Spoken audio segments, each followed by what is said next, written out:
Border Gavaskar series లో భాగంగా Melbourne లో జరుగుతున్న 4వ టెస్టు మాంచి రస్వట్ లో కొనసాగుతుంది. విజయంపై కన్నెచ్చిన ఇరు జట్లు తమ అమ్ముల బదులో ఉన్న అస్త్రశస్త్రాలను బయటికి తీస్తున్నారు. మొదట బ్యాటింగ్ చేసిన ఆసీస్ 474 పరుగులకు ఆల్అౌట్ అయింది. అనంతరం బ్యాటింగ్ మొదలుపెట్టిన టీమిండియా మూడవ రోజు ఆట ముగిసే సమయానికి 9 వికెట్ల నష్టానికి 358 పరుగులు చేసింది. ఓవర్ నెట్ స్కోర్ 164తో ఇన్నింగ్స్ మొదలుపెట్టిన భారత్ 191 పరుగుల వద్ద రిషబ్ పంత్ వికెట్ కోల్పోయింది. ఈ దశలో బ్యాటింగ్ కు వచ్చిన నితీష్ కుమార్ రెడ్డి స్కోర్ బోర్డును మెల్లిగా పరుగులు పెట్టించారు. జట్టు స్కోర్ 221 వద్ద ఉన్నప్పుడు జడేజా రూపంలో 7వ వికెట్ కోల్పోయింది. అప్పటికే క్రీజ్ లో ఉన్న నితీష్ కుమార్ రెడ్డికి వాషింగ్టన్ సుందర్ తోడవడంతో స్కోర్ బోర్డు కాస్త పరుగులు పెట్టింది. 221 పరుగుల వద్ద 7వ వికెట్ కోల్పోయినప్పుడు భారత్ కి ఫాలోవన్ గండం తప్పదు అనుకున్నారు. కానీ వీళ్ళిద్దరూ మరో వికెట్ పడకుండా జాగ్రత్తగా ఆడుతూ పరుగులు రాబట్టారు. వీళ్ళిద్దరూ 8వ వికెట్ కి ఎంతో విలువైన 127 పరుగుల భాగస్వామ్యాన్ని నెలకొల్పారు.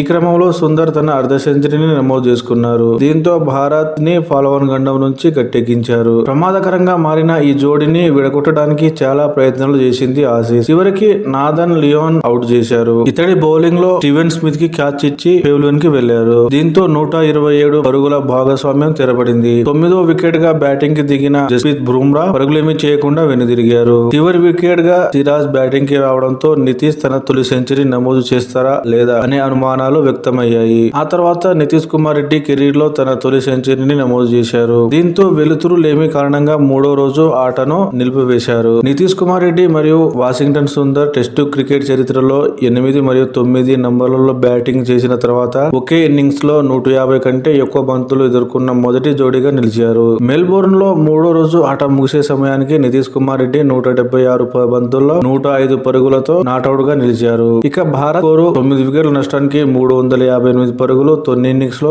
ఆస్ట్రేలియా ఇంకా 106 పరుగుల వెనుకంజలో ఉంది. ఆస్ట్రేలియా బౌలర్లలో కమిన్స్, స్కాట్ జోలాండ్ 3 వికెట్లు తీయగా నాథన్ లియాన్ 2 వికెట్లు తీశారు. మూడో రోజు మ్యాచ్ భారత్ చేతిలోకి వచ్చింది. 4వ రోజు ఆటలో ఆస్ట్రేలియాను తక్కువ స్కోర్ కి ఆల్అౌట్ చేస్తే గెలుపు అవకాశాలు ఉంటాయి.